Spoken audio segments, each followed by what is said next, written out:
and this might be Discord's biggest disaster in history. It was called Age Assurance, and it was supposed to protect teens. But in just 48 hours, searches for Discord alternatives spiked by 10,000%, and competitors reached max capacity. And right before Discord's planned IPO. But this story goes much deeper. Privacy breaches, leaked government IDs, government pressure, and a strange connection to a suspicious company. Why are social media platforms suddenly asking for your ID?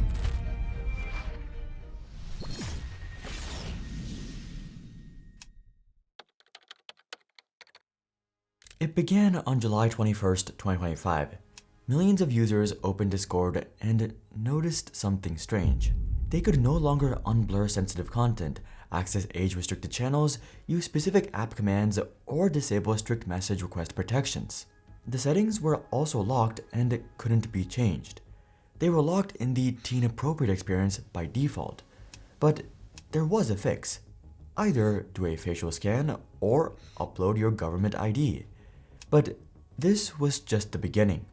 Discord called it Age Assurance, and it was enhanced teen safety features to reinforce its long-standing commitment to creating a safer and more inclusive experience. Interesting.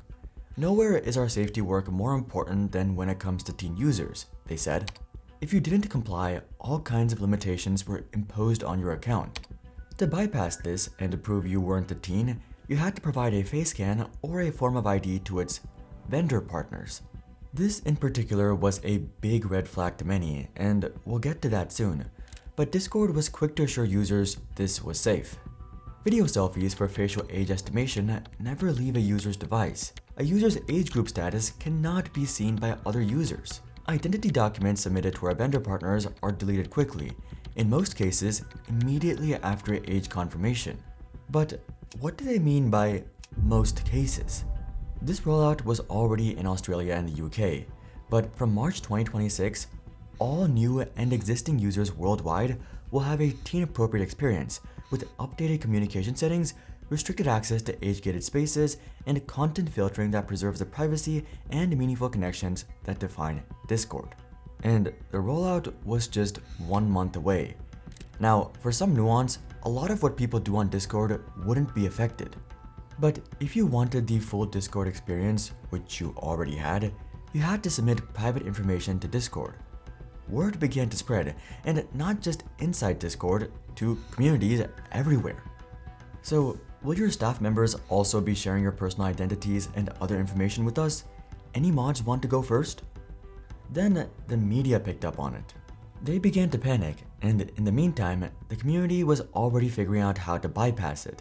Some figured out ways to trick the face scan, like using faces in the game Gary's Mod. A lot of aspects of this entire thing were just weird. So have a mention in that tweet there that they're starting a council for US teens aged 13 to 17 to apply to be a part of this board that's supposed to better help steer Discord in a direction that's safer for children. How does a kid submit a resume? But it got worse because these new features didn't even work. Where Age Assurance was already live, users who had already submitted their IDs were asked to do it again. Apparently, in Discord's authentication service, age verification info wasn't being passed to the backend, so the system thought people needed to re-verify. Vendor responses were also being rate limited, though sources on this part are a bit scarce. And that's kind of how a lot of this felt. Users were scrambling to figure out what was going on, what was real, and what they had to do. Suddenly, Discord was facing a whirlwind of problems, an ocean of backlash, and a PR disaster. Users began to dig a bit deeper. They went into the FAQ of Discord's announcement and saw something odd. If you're located in the UK, you may be part of an experiment. It said that information would be stored for up to 7 days and processed by an age assurance vendor, Persona. But Discord had just said facial scans never leave your device. Now it was going to a third party? And what was that experiment about? What the heck was going on at Discord?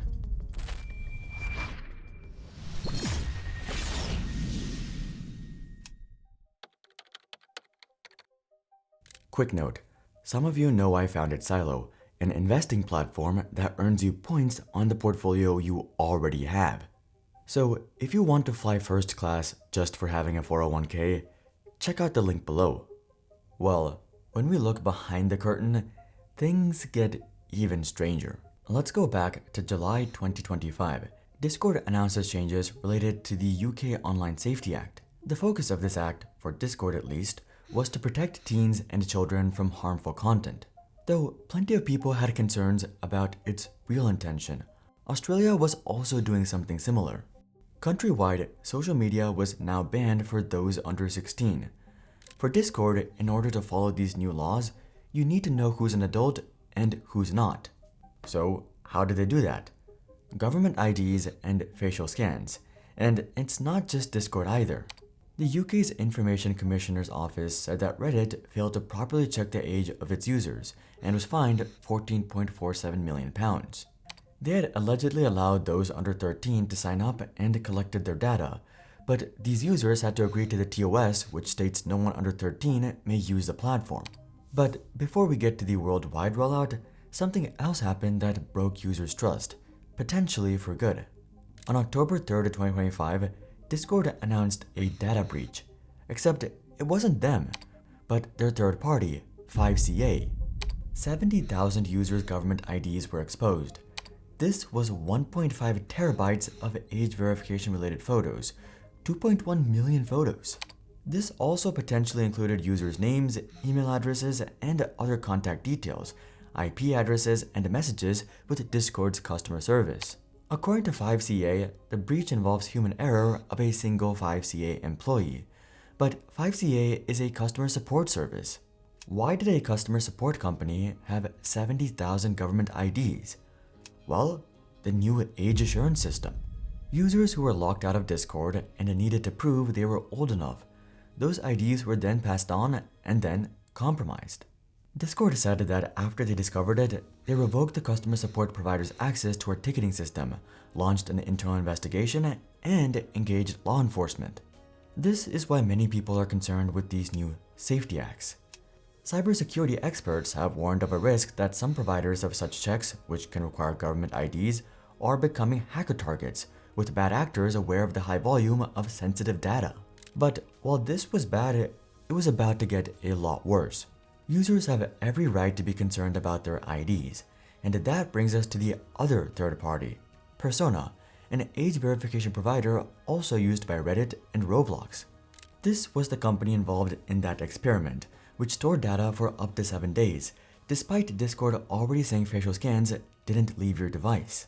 Users also found that Persona may also obtain personal data from other sources such as third-party databases, government records, and other publicly available sources.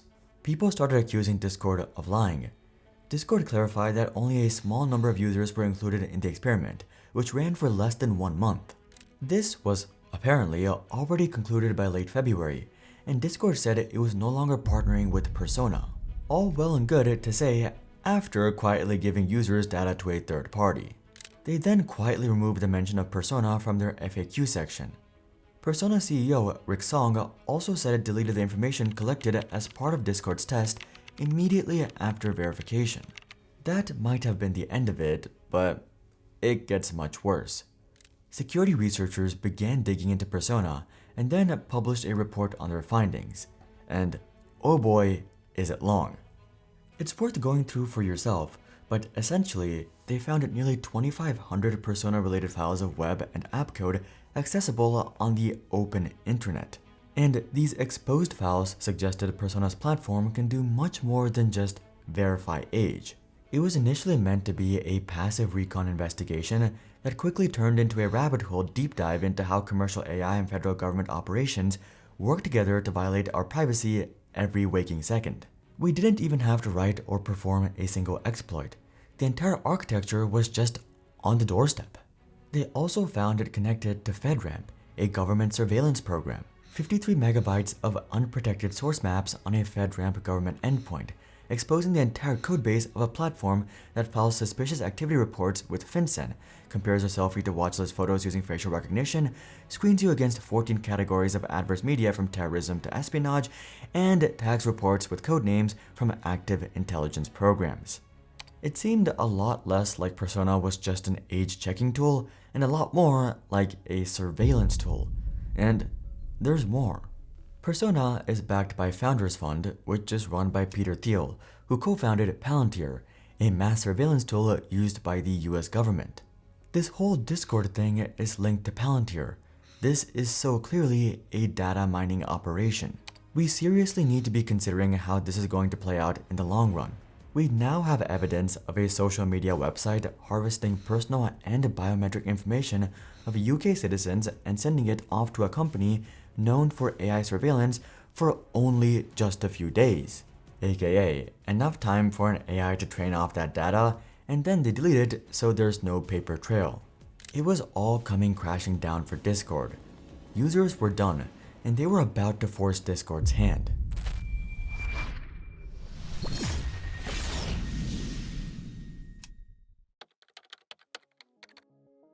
On this channel, we tell the stories of what businesses are really up to, like Discord. So subscribe, it would mean a lot.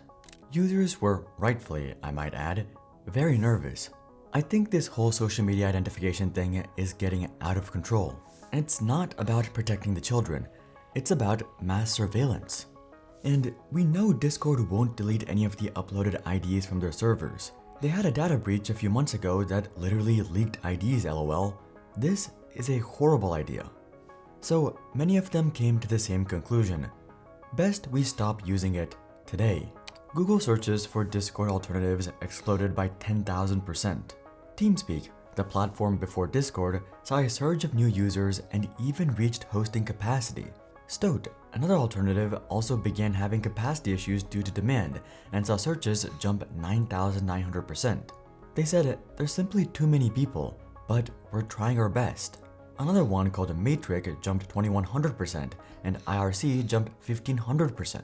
To make matters worse, this was right after Discord began planning for an IPO. All of this definitely threw a spanner in the works. It was all too much. Then Discord finally caved. On February 24th, Stanislav Vishnevsky, one of the co-founders of Discord, wrote an update. Where we missed the mark. Anytime you introduce something that touches identity and verification, people are going to have strong feelings. Rightfully so.